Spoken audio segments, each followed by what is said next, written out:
14 नवंबर 1995 की वो रात जिसको चीन आज तक भुला नहीं पाई।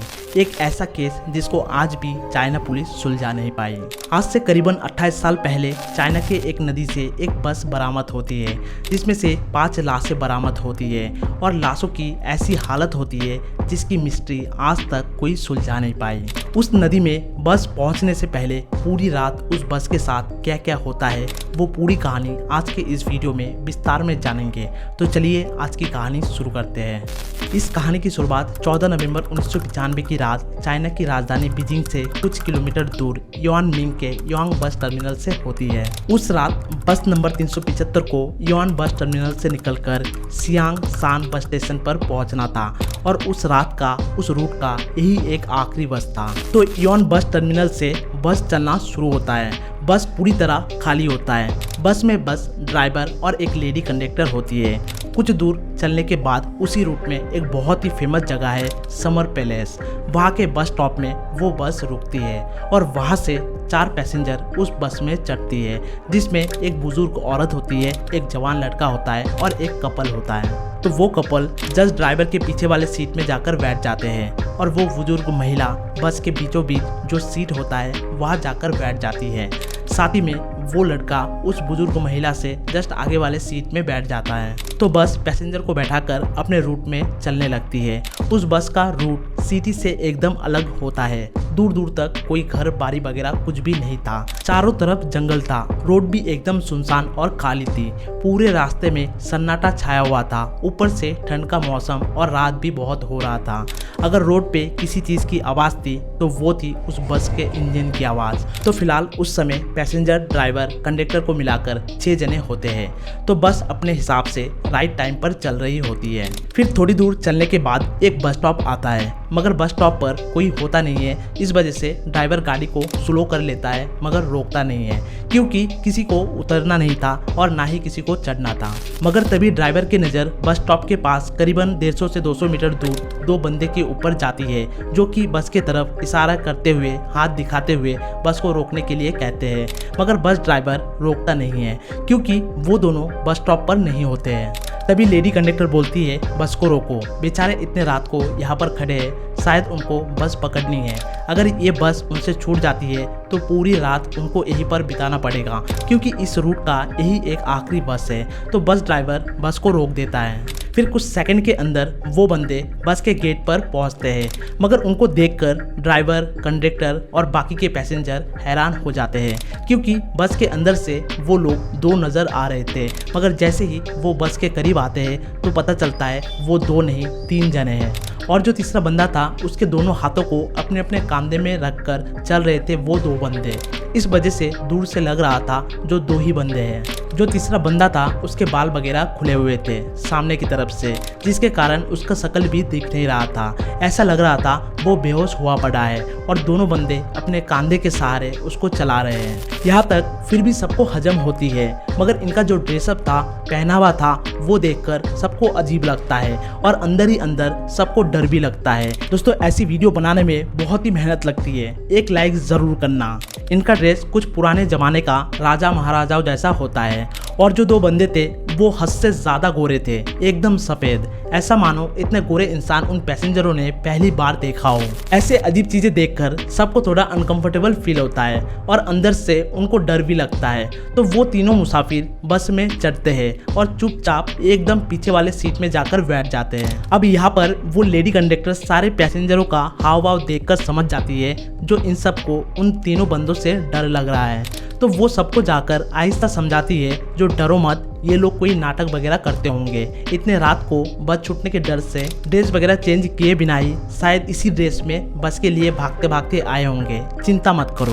तो ये सुनने के बाद सबके मन को थोड़ा संतुष्टि मिलती है मगर उस बुजुर्ग औरत के मन को संतुष्टि नहीं मिलती है और उनके मन में एक अजीब ही एहसास होता है वो 3 मुसाफिरों को लेकर। वो बार बार उनको पीछे मुड़ मुड़ कर देखती है और अपने आंखें बड़ी कर लेती है। फिर थोड़ी दूर बस चलने के बाद एक बस स्टॉप आता है और वो 2 कपल यहाँ पर उतर जाते हैं। उनको उतारने के बाद बस फिर से चलने लगती है। अब धीरे धीरे उस बूढ़ी औरत का मन बेचैन हो जाता है और अचानक उसके सामने बैठे उस जवान लड़के के ऊपर चिल्लाने लगती है और बोलती है, चोर चोर, इसने मेरे पर्स चुराई है। फिर वो लड़का ये सुनकर भड़क जाता है, जो आखिर मैंने क्या है जो आप ऐसे इल्जाम मुझ पर लगा रही हो। तो दोनों में अच्छा खासा बहस होने लगता है। ये सुनकर वो लेडी कंडक्टर आती है और बोलती है, जो क्या हुआ, क्यों चिल्ला रहे हो? चैनल पर नए हो तो चैनल को सब्सक्राइब जरूर करना। तो बूढ़ी औरत और तेज चिल्ला कर बोलती है, जो इस लड़के ने ऐसा किया, इसको अभी के अभी पुलिस स्टेशन ले जाऊंगी, तभी ये सच बोलेगा और मेरा पर्स वापस करेगा। तो वो कंडक्टर इस बूढ़ी औरत को समझाने की कोशिश करती है, मगर ये बूढ़ी औरत बिल्कुल भी नहीं सुनती है। ऐसा मानो पागल हो चुकी है। बस एक ही बात बार बार बोलती है, गाड़ी रोको, पुलिस स्टेशन जाना है। तो ड्राइवर भी गुस्से में गाड़ी को रोकता है और दोनों को बस से उतार देता है। फिर बस उन दोनों को वहीं छोड़कर आगे निकल जाती है। अब वो जवान लड़का भी बहुत गुस्से में होता है और इधर उधर देख रहा होता है, मगर उसको कहीं भी पुलिस स्टेशन वगैरह नहीं दिखाई देती। फिर वो उस बूढ़ी औरत से बोलता है, मैंने आपका क्या बिगाड़ा है जो आप मेरे साथ ऐसे बर्ताव कर रही हो, और मैं कितने बार बताऊं आपको, मैंने आपका पर्स नहीं लिया है। तभी वो औरत बोलती है, मुझे पता है तुमने कोई पर्स नहीं लिया है और चिंता मत करो, मैं तुम्हें किसी पुलिस स्टेशन पर नहीं ले जाऊंगी। फिर वो लड़का पूछता है, तो फिर आपने ऐसा क्यों किया? अब हम घर कैसे जाएंगे, ऊपर से इतना ठंड है। तो वो बूढ़ी औरत बोलती है, मैंने तुम्हारे जान बचाने के लिए ऐसा कदम उठाया। ये सुनकर वो लड़का हैरानी के साथ बोलता है, क्या मेरे जान को क्या खतरा थी और आपने कैसे बचाया? फिर वो औरत बोलती है, देखो तुम्हें वो 3 मुसाफिर तो याद ही है जो थोड़ी देर पहले बीच रास्ते में बस को रोककर बस में चढ़े। लड़का बोलता है, हाँ याद है, वो नौटंकी वाले। फिर बूढ़ी औरत बोलती है, वो नौटंकी वाले नहीं बल्कि भूत है, क्योंकि वो लोग जब से बस पर चढ़े थे तब से ही मुझे बेचैनी सी महसूस हो रही थी, इसलिए मैं उनको बार बार पीछे मुड़कर देख रही थी और उसी दौरान हवा के झोंके के कारण उनके कपड़े उड़ रहे थे। तो मैंने देखा उन तीनों में से किसी का भी प्यार नहीं है। ये देखकर मुझे समझ नहीं आ रहा था कैसे इस बस से उतरूं, इसलिए मुझे जानबूझकर ये नाटक करना पड़ा जिससे किसी को शक ना हो और दोनों सही सलामत उस बस से उतर पाए। ये पूरी कहानी सुनने के बाद लड़का उस बूढ़ी औरत से माफी मांगता है। फिर दोनों कुछ दूर आगे एक पुलिस स्टेशन होता है, वहां जाते हैं और रूट नंबर 375 की पूरी बात पुलिस को बताते हैं, जो बस में क्या क्या हुआ, कैसे उन्होंने अपनी जान बचाई। मगर पुलिस वालों को इनकी बातों में कोई सच्चाई नहीं दिखी। उन्हें लगा ये इनका वहम होगा और उन तीनों मुसाफिरों को वैसे ड्रेस में देखकर डर गए होंगे, तभी ऐसे बहकी बहकी बातें कर रहे हैं। फिर पुलिस उनको दिलासा देते हुए दोनों को अपने अपने घर पहुंचा देती है। फिर किसी तरह वो 14 नवंबर की पूरी रात निकल जाता है। फिर 15 नवंबर आ जाता है और अचानक एक चौंका देने वाली बात सामने आती है, जो 14 नवंबर को युआन बस टर्मिनल से एक बस को सियांगशान पहुंचना था, मगर वो बस अभी तक नहीं पहुंचा। काफी घंटे गुजर जाने के बाद लोगों की चिंता बढ़ गई। बस ड्राइवर और लेडी कंडक्टर के परिवार वालों की चिंता बढ़ गई। फिर उन्होंने पुलिस स्टेशन जाकर बस ड्राइवर और लेडी कंडक्टर के बस के साथ मिसिंग होने का रिपोर्ट लिखवाई। फिर जैसे ही पुलिस को रूट नंबर 375 बस का मिसिंग हो जाने की घटना की जानकारी मिली, तो उन्हें रात का वो बूढ़ी औरत और उस लड़के की बयान याद आया और पुलिस ने इस मामले को बहुत ही गंभीरता से लिया और अगले दिन 16 नवंबर को बूढ़ी औरत और उस लड़के को पुलिस स्टेशन बुलाया गया और उनके एक एक बात को पुलिस वालों ने अच्छे से सुना और समझा और उसी दिन ये खबर किसी तरह मीडिया में लीक हो गई, जिसके चलते पूरे चीन में डर का माहौल हो गया। वीडियो अच्छा लग रहा है तो एक लाइक जरूर करना। पुलिस भी लगातार 2 दिन से छानबीन करती जा रही थी। फिर 17 नवंबर 1995 को करीबन 100 किलोमीटर से भी दूर एक नदी के अंदर पुलिस को एक बस डूबी हुई मिलती है और ये कोई और बस नहीं बल्कि रूट नंबर 375 वाली वही बस होती है। बस को पानी से बाहर निकाला जाता है। बस की अच्छी तरह से छानबीन की जाती है और उस बस के अंदर से 5 लोगों की लाशें बरामद होती है, जिसमें से एक ड्राइवर होता है, एक लेडी कंडक्टर होती है और बाद बाकी वो 3 मुसाफिर होते हैं। अब यहाँ पर पुलिस इतना ज्यादा कंफ्यूज होती है जो वो केस को सॉल्व करे तो कैसे करे, क्योंकि उस बस में जो लाशें बरामद होती है उसमें से ड्राइवर और कंडक्टर को छोड़कर वो 3 मुसाफिर की लाशें बहुत ही बुरी तरह सड़ चुकी होती है, जो कि ठंड के मौसम में महज 2 दिन के अंदर कोई लाशें ऐसा सड़ना बिल्कुल भी संभव नहीं है।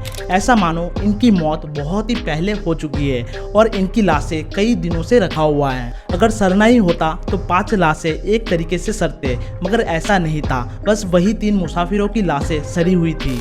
इसके अलावा जिस नदी से वो बस मिली वो लास्ट बस स्टॉप जहां उस बूढ़ी औरत और लड़के को उतारा गया था वहां से करीबन 100 किलोमीटर दूर था, जो कि जानकारों के हिसाब से, पुलिस के हिसाब से ऐसा होना असंभव था, क्योंकि जब इसकी छानबीन की जाती है, बस कंपनी से इसके बारे में पूछताछ किया जाता है तो पता चलता है बस में इतना डीजल था ही नहीं जो वो 100 किलोमीटर तक चल पाए। मुश्किल से उसमें इतना डीजल था जिससे वो 25 से 30 किलोमीटर ही चल पाए, और जैसे कि वो एक सरकारी बस था, सरकारी पंप और उनके परमिशन के बिना तो वो डीजल भी नहीं डलवा सकते थे। फिर उसके बाद उस रूट के सारे सीसीटीवी फुटेज को खंगाला जाता है और यहाँ पर बहुत ही चौंकाने वाली बात सामने आती है। जब वो बूढ़ी औरत और जवान लड़का उस बस से उतरे थे, उसके बाद से वो बस उस रूट के किसी भी स्टॉप पे नहीं दिखी, किसी भी कैमरा में वो बस रिकॉर्ड नहीं हुआ। पुलिस ने बस का डीजल टैंक चेक किया तो उसमें ताजा खून पाया गया, जो कि उन्हीं मुसाफिरों का था।